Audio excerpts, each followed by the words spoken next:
आज बजट का ऐलान कर दिया जा चुका है। निर्मला सीतारमन जो वित्त मंत्री हैं भारत की, वो उन्होंने बजट पेश किया है वित्त मंत्री के द्वारा।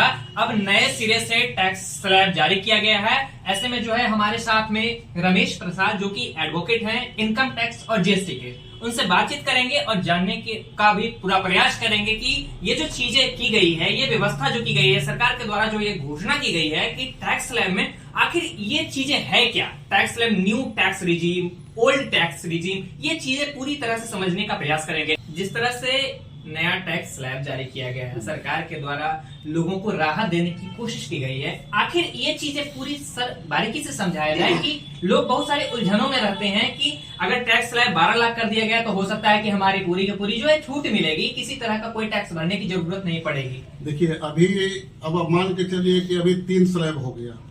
पहला स्लैब ओल्ड स्लैब था, जिसमें था 2.5 लाख रुपया तक टैक्स, कोई टैक्स नहीं था। 2.5 से 5 तक 5% था, और 5 से 10 लाख तक था 20%, और 10 लाख एंड एबव था 30% था। जिसमें उस ओल्ड स्कीम में आपको 1.5 लाख तक इन्वेस्ट कर सकते थे। सैलरी वाले को स्टैंडर्ड डिडक्शन भी मिलता था, ये सब सुविधा थी। उसके बाद फिर एक नया टैक्स स्लैब आया जिसका 7 लाख तक था।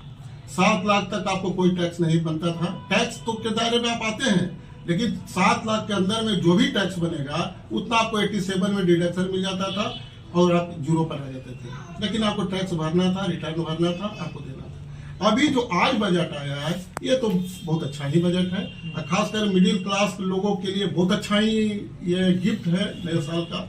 और इसमें जो दिया गया है उसमें सैलरी वेतन भोगी के लिए 12 लाख रुपया तक फ्री कर दिया गया। वेतन भोगी हो या बिजनेसमैन हो, सभी के लिए।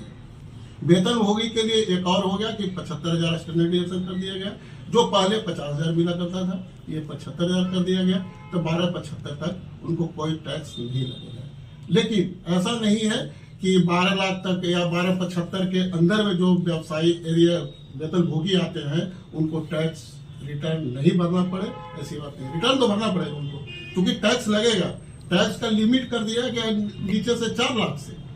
आपको 4 लाख के नीचे अगर आप जाते हैं तो आपको कोई टैक्स नहीं मिलेगा। 4 लाख से 8 लाख के बीच में आपको 5% है, और 8 से 12 तक 10% है, उतना आपको काउंट हो जाएगा। अब 12 लाख आते आते जो भी टैक्स बनेगा उतना 87 में आपको रिबेट मिल जाएगा। फिर आप 0 पर आ जाते हैं, टैक्स देना पड़ेगा। लेकिन जैसे ही आप 12 लाख से ऊपर आप चले जाते हैं तो पूरा टैक्स पीछे से आपको काउंट होगा।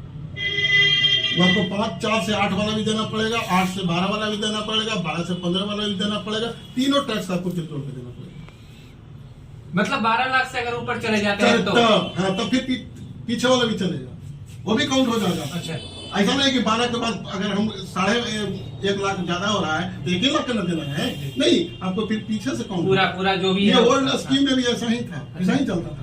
2.5 लाख तक नहीं था, 5 लाख नहीं था, ऐसे नहीं था। तो इस तरह से ऐसा ही करना पड़ेगा, सबको देना पड़ेगा।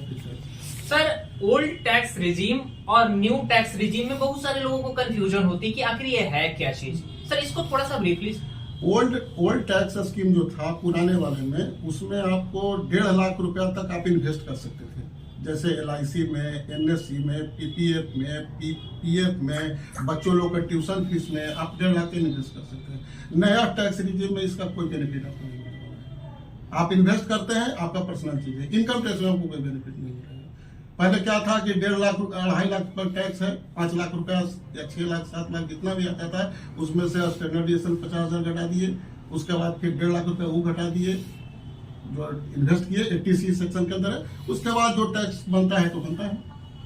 और भी था, आप हेल्थ इंश्योरेंस भी ले सकते थे, 80DD में आप रिबेट ले सकते थे, 80D में ले सकते थे, 80U में ले सकते थे। ये सब चीज को अभी बन के हैं। आप किसी प्रकार का कोई रिबेट नहीं ले सकते, सिर्फ आप स्टैंडर्ड डिडक्शन आपको मिलेगा। तो कुल मिलाकर यह देखा जाए सर, तो जिस तरह से ये जो ऐलान किया गया है 12 लाख तक का वो टैक्स रिजीम को लेकर, टैक्स स्लैब को लेकर के छूट दी गई है, तो इससे लोगों को बेनिफिट मिलेगा। बहुत बेनिफिट है, बहुत बेनिफिट है। आप कंपेरिजन करके भी देख लेंगे। अगर किसी का एक लिमिट आप उठा लीजिए कि इसका इतना इनकम है, आप पुराने से कैलकुलेशन कर लीजिए, सब डिडक्शन लेके भी और नए से भी कर लीजिए, इनको बेनिफिट मिलेगा नए वाले को। कुछ लोगों को दिक्कतें होती हैं सर समझने में इस चीज को। समझ की दिक्कत हो सकता है, तो समझने के लिए टैक्स एडवाइजर लोग बैठे हुए हैं, आप उनसे आप अपने एडवाइस लीजिए। कोई ना हर कोई तो किसी न किसी से कनेक्टेड है, आप उनसे एडवाइस लीजिए कि भाई हमको हमारे पास भी लोग आते हैं, अभी जून से अभी रिटर्न फाइल शुरू होगा, लोग आते हैं बैठते हैं तो बोल देंगे कि भाई कौन सा हम भरे, कौन सा फायदा हो रहा है, दोनों कैलकुलेशन करके देते हैं कि भाई इसमें कौन सा फायदा हो रहा है आपके लिए, उसमें नया का ही फायदा हो रहा है नया वाले का। फाइनेंशियल ईयर को लेकर थोड़ा सा समझा हाँ। दीजिए कि फाइनेंशियल ईयर क्या है? देखिए फाइनेंशियल ईयर के लिए है कि अभी ये जो बजट आ जाया है आगे साल के लिए आता है। अभी हम लोग जिसका छोटा बड़ा रिटर्न था वित्तीय वर्ष 24-25 का हम लोग रिटर्न फाइल कर रहे थे। अभी 1 अप्रैल 25 से 31 मार्च 26 तक का जो वित्तीय वर्ष आएगा 25-26, इसका असेसमेंट ईयर होगा 26-27। ये बजट उसके लिए आया है, ना कि हम जून में कोई फाइल करेगा रिटर्न, वो कहेगा कि 12 लाख। ये लोग आते हैं कहते हैं कि भाई बजट तो आ गया, हमको तो भाई 12 लाख मिलना चाहिए, लेकिन ऐसी बात नहीं है। उनको अगला जून 26 में जब रिटर्न फाइल करेगा, जुलाई लास्ट डेट होता है, उस टाइम फाइल करेगा तब उनको ये रिबेट मिलेगा।